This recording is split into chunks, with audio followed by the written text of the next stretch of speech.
Hello friend, स्वागत है आपका अपने इस यूट्यूब चैनल गब्या क्लासेस में। आज हम आपके SCERT बुक्स के क्लास 5 का चैप्टर 5 बताने जा रहे हैं। इसमें कुछ आपका इम्पॉर्टेंट है, कुछ ऐतिहासिक चीज़ों के बारे में दिया है जो कि बहुत ही इंपॉर्टेंट है और यहाँ से क्वेश्चन आपको पूछेगा तो पूछेगा ही। ध्यान से रखिए कि इस चैप्टर से 1 नंबर का क्वेश्चन आपको हर हाल में आएगा, तो बिल्कुल ध्यान से पढ़िएगा, इसको स्किप बिल्कुल मत कीजिएगा। तो आते हैं, देखते हैं इसमें क्या क्या खासियत है और क्या क्या हम लोग को पढ़ाई करना है। देखिए, इसमें आपको नालंदा विश्वविद्यालय के बारे में बताया गया है। ठीक है, ये जो पिक्चर है आपका, एक पिक्चर लिया गया है, वो है आपका नालंदा विश्वविद्यालय का है। तो यहाँ से देखते हैं इसके बारे में क्या क्या है। ठीक है, कुछ बच्चे हैं जो कि विश्वविद्यालय देखने के लिए गए हैं, उन्हें आपस में बात होती है, तो देखते हैं क्या है। हम लोग जिसे नालंदा खंडहर कहते हैं, ठीक है, जनरली बिहार में, ठीक है, इसको क्या बोला जाता है, नालंदा खंडहर। वास्तव में वह क्या था, प्राचीन काल का एक विशाल विश्वविद्यालय था। क्या था, विशाल विश्वविद्यालय।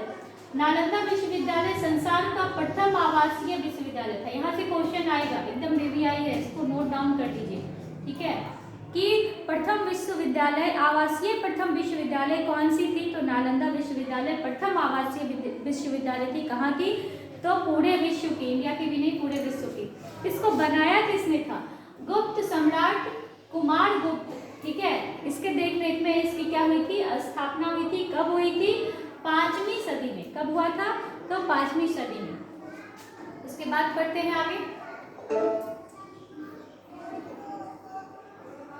जनताज ने भारतीय पुरातत्व सर्वेक्षण की पुस्तक पढ़ी और जानी। इसमें 10,000 से अधिक छात्र थे और लगभग 2,000 शिक्षक थे। तो ध्यान दीजिएगा, यहाँ से फिर से क्वेश्चन, इसमें कितने छात्र थे, 10,000, और शिक्षक कितने थे, 2,000। इस ज्ञान के केंद्र में विश्व के कोने कोने में विद्वानों तथा छात्रों का आकर्षित किया जाता था। कुछ इस तरह से बनाया गया था कि ऑटोमेटिक चीज़ों को देखकर क्या होता है, पढ़ने का, जानने का आपको अंदर से जिज्ञासा होगा। यहाँ कहाँ से बच्चे आते थे, यहाँ से भी बहुत ही इंपॉर्टेंट क्वेश्चन है, पूछेगा कहाँ से यहाँ पे बच्चे और टीचर आते थे।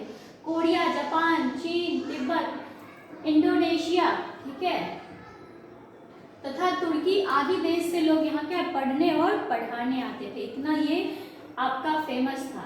ठीक है, आगे चलते हैं। 8वीं से 12वीं शताब्दी के बीच इसका उत्कर्ष काल था। चीन यात्री, ठीक है, सांग यहाँ आकर पढ़े तथा पढ़ाए। 12वीं सदी के अंत में इस तक विश्व प्रसिद्ध ज्ञान केंद्र का अंत हो गया। कहाँ पे अंत हो गया था, 12वीं सदी में। ठीक है, गाइड ने बताया इस विश्वविद्यालय का भवन प्राचीन काल का बेहतरीन नमूना है जो चारों तरफ से ऊंचे ऊंचे दीवार से घिरा है। इसका मुख्य द्वार शानदार है। इसमें 8 अलग अलग पक्षांग तथा 10 मंदिर थे। ध्यान दीजिएगा इसमें, ठीक है, कितना अलग अलग प्रांगण था, तो 8 अलग अलग प्रांगण था और 10 मंदिर थे जिनके ध्यान केंद्र, ठीक है, जिसमें अनेक ध्यान केंद्र था। तो ध्यान केंद्र तो समय किया जाता था, अभी भी योगा वगैरह में, ठीक है, दिखाया जाता है कि ध्यान केंद्रित किस तरह से किया जाता है। ठीक है, आगे चलते हैं। पुस्तकालय क्षेत्र धर्मगंजन कहलाता है जो 9 मंजिल इमारत में स्थित है। ध्यान दीजिएगा, धर्मगंजन पुस्तकालय क्षेत्र क्या कहलाता है, धर्मगंजन। क्वेश्चन यहाँ से, पुस्तकालय क्षेत्र को क्या कहते हैं, धर्मगंजन। और कितनी इमारत का था, कितनी मंजिल का था, तो 9 मंजिल का था। इसमें 3 पुस्तकालय थे। कितना पुस्तकालय था, 3 था, और नाम पूछेगा, रत्न दधिर, रत्न रंजक और रत्न सागर। 3 नाम याद रखिएगा, बहुत ही इंपॉर्टेंट है। जितनी भी चीज़ हम आज आपको बता रहे हैं, थोड़ा वीडियो लॉन्ग होगा लेकिन बहुत ही इंपॉर्टेंट है, तो एक एक चीज़ एकदम ध्यान से पढ़ना। ठीक है, जनताज, सना और जेनेब के पापा ने भी विश्वविद्यालय के बारे में चर्चा की। इसके प्रवेश द्वार पर 4 द्वार पंडित होते थे जो प्रवेश परीक्षा लेकर विश्वविद्यालय में प्रवेश देते थे। ऐसे नहीं कि अभी गए और आपका एडमिशन उसमें हो गया। वहाँ पे एडमिशन लेने के लिए वहाँ बहुत ही 4 पंडित बैठे रहते थे जो कि आपसे सवाल जवाब करेंगे। अगर उनको लगा कि आप ठीक है तो आपको अंदर एंट्री मिलेगा, नहीं तो वहीं से आपको घर जाने का आदेश मिल जाता है। हम लोगों को खुश होना चाहिए कि इस विश्वविद्यालय को नए सिरे से पुनर्जीवित करने का प्रयास किया जा रहा है। कुछ इशूज की वजह से उसको बंद किया गया था, अब फिर से कोशिश है कि उसको स्टार्ट किया जाए। यह कार्य पूर्व राष्ट्रपति डॉक्टर APJ अब्दुल कलाम के मार्गदर्शन में आरंभ हुआ था।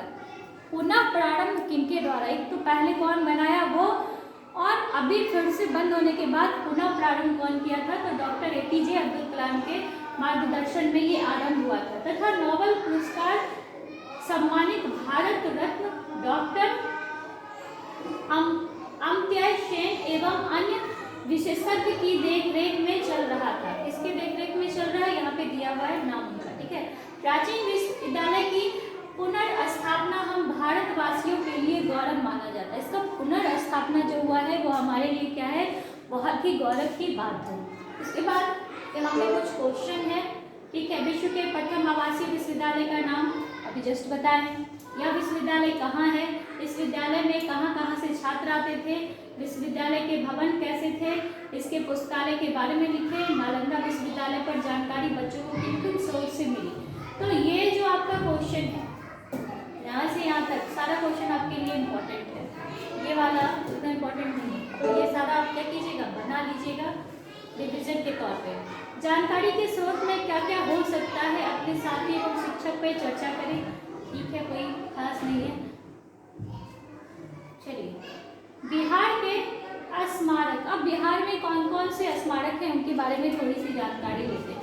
बिहार प्राचीन ऐतिहासिक स्मारकों से भरा पड़ा है। यहाँ पे क्या है, बहुत सारे स्मारक आपके हैं, चाहे मगध की राजधानी गिरिवर्ज, ठीक है, जिसको कि राजगीर हो गया है अभी, या पाटलिपुत्रा वर्तमान में जिसको पटना के नाम से जानते हैं, नालंदा जिसको कि नालंदा विश्वविद्यालय, या भागलपुर स्थित विक्रमशील विश्वविद्यालय। बोध गया महात्मा बुद्ध के लिए विख्यात है।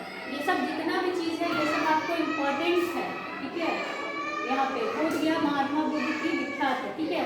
तो वैशाली भगवान महावीर की जन्मस्थली के लिए बिहार में सिखों के अंतिम गुरु, ठीक है, गुरु गोविंद सिंह का जन्म स्थान पटना साहिब है, और सूफी संतों के केंद्र भी यही राज रहा है। प्राचीन में सम्राट अशोक का राज भी है, उनमें जन कल्याणकारी संदेश के साथ अनेक स्तंभ बनवाए जो आज के नंदनगढ़, लोरिया तथा कोहलूर के देखे जा सकते हैं। मोतिहारी के केसरी और विश्व के ऊंचे ऊंचे तथा बड़े, ये सब जो है आपका कुछ अशोक का स्तंभ, ठीक है, ध्यान से दीजिएगा, ये हमारे नोट्स में भी होता है, ठीक है। वैशाली का स्तूप और केसरी का स्तूप, ये सब देखिए। पटना का गोल घर पता होगा सबको, नहीं पता है तो इन सब के बारे में थोड़ा सा सर्च जरूर कर लीजिएगा, ठीक है। पावरीपुरी का जल मंदिर और औरंगाबाद का देवशूरी मंदिर।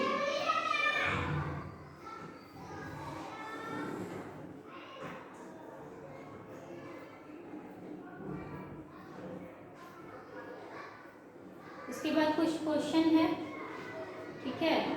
फिर नेक्स्ट चैप्टर है, तो इसमें काफ़ी चीज़ें आपको, और इसमें दिया हुआ है नीचे देखिए, क्या आप जानते हैं नालंदा विश्वविद्यालय के निर्माण में ईंट पत्थर आदि का इस्तेमाल किया गया है। उस समय सीमेंट की जगह सुर्खी, चूने, उड़द की दाल, छेवा तथा गोंद का इस्तेमाल किया जाता था। उसमें सीमेंट नहीं था तो ये सब चीज़ों का यूज किया जाता था। इसमें सारा चीज़ हम आपको बताए और बहुत ही इम्पोर्टेंट है। नालंदा विश्वविद्यालय के बारे में आपने पढ़ा। इसके बाद यहाँ पे जो चर्चा की गई है, ठीक है, चर्चा ये की गई है कि पटना में क्या है आपका, ठीक है, अशोक स्तंभ क्या है, औरंगाबाद देवशूरी मंदिर, पावरपुरी का जल मंदिर, ये सब के बारे में भी सर्च करके नोट्स में आप तैयार कर लीजिएगा, क्योंकि ये आपके बुक में अगर पिक्चर दिया है तो ये आपके लिए इम्पॉर्टेंट है।